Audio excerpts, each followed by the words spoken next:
Right, so the US finally abstained on a ceasefire vote at the UN Security Council this week, to much celebration and hoo-ha and applause.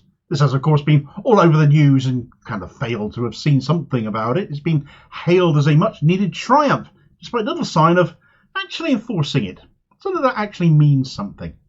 We keep getting told that the Biden administration is getting more and more fed up with Netanyahu acting as he is, throwing tantrums when he doesn't get his own way, acting like Israel are not totally dependent on the US to even exist, pretty much, shielded by the US as their precious foothold in the Middle East, and that protection they think allows them to get away with anything, including smack talk against their own benefactors, in fact.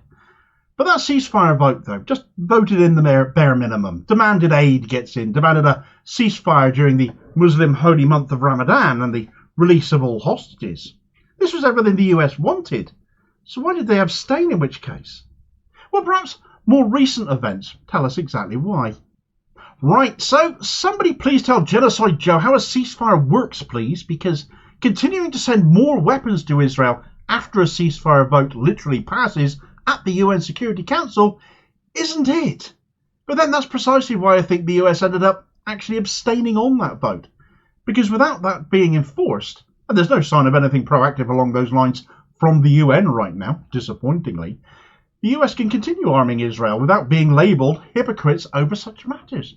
Well, how's that then, Damo? Well, following the UN ceasefire vote passing, Biden's insane administration has authorised the transfer of billions of dollars worth of bombs and fighter jets to Israel, and all despite these claims that they are worried about Israel going into Rafah, of course, pleading with Netanyahu, please, do not go into Rafah. And Netanyahu resolutely stated, we're going to go into Rafah. A UN ceasefire vote passes, over 1 million innocent people trapped in Rafah on the Gaza-Egypt border, and Biden still signs off $1 billion worth in military aid, knowing it could well be used in Rafah. He can't not know. It's just such utter incredulous madness that so many lives in Rafah, over 1 million lives, appear to be worth less than the US supporting Israel does. It just makes you want to ball your fists up in rage at all we've seen, and still, this is the position the US takes.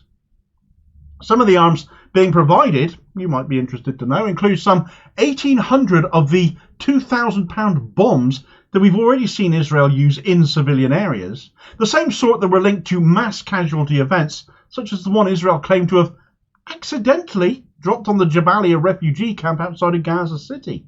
So there doesn't even seem to be much quibble in the sort of military aid being sent. It's like Israel sends some sort of a sordid shopping list and the US duly fills it out and delivers. It was only last month the UN Office of the High Commissioner on Human Rights said all nations still supplying the apartheid regime risked being found complicit in genocide. Well, I guess Genocide Joe and co figure they are above all of that, or they just happen to lose the memo.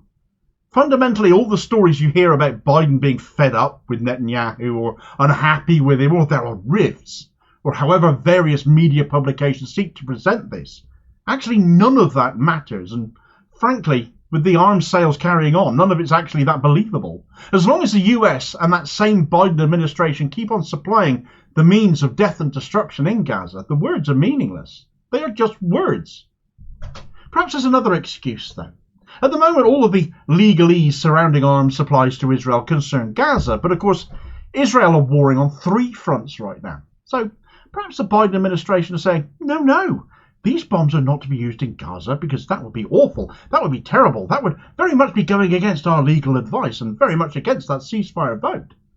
Israel are also being attacked by Syria and by the fiendish Hezbollah in Lebanon.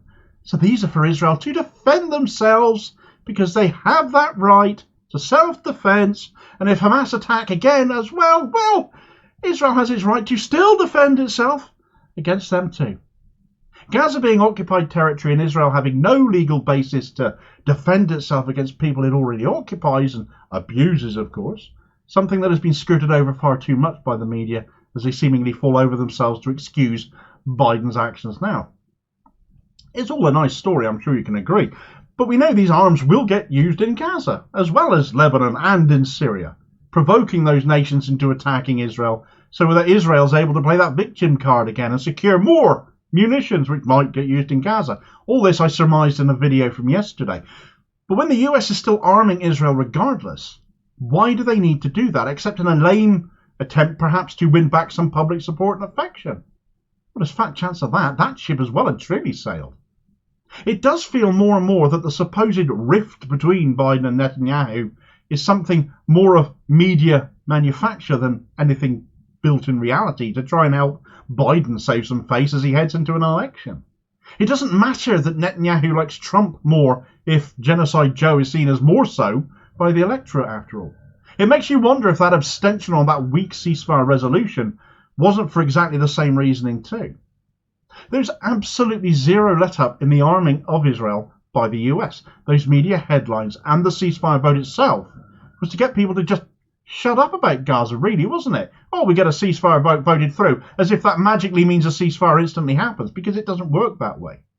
Even have them thinking Biden was coming around to the right side of thinking, slowly but surely, as the media have been spinning too. But the one thing no friendly headline or ceasefire vote or abstention can cover up is yet more arms sales actually happening. Deeds matter more than words do. They count for more.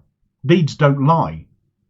Biden is continuing to arm a regime that has been committing the most awful atrocities, the destruction of the ability to live in Gaza, destruction of key infrastructure, and the destruction of lives that are always disproportionately women and children.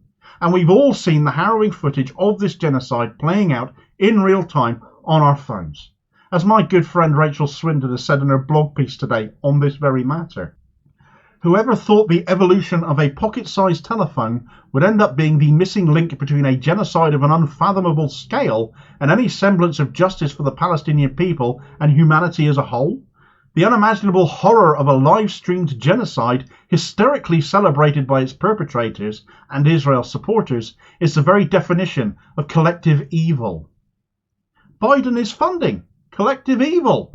He's arming it. He's part of it. And his actions scream that there has been, in reality, absolutely no shift in either his attitude or thinking on this matter when it comes to the crunch. And he belongs in The Hague as a result. Not alone, but certainly him. But equally it is true that this racist, colonialist abuse towards the Palestinian people perpetrated by Israel has gone on for decades. And until it was presented to us in its most traumatic and distressing, unedited state, not watered down or perverted by mainstream media, but presenting a picture to us rather than the truth, attitudes towards Israel and Palestine didn't actually shift. Until we saw this genocide playing out in real time on our pocket-sized telephones, such as they are today, we weren't buying it. Now they have, and there's no going back on the shift in political public opinion that has happened globally.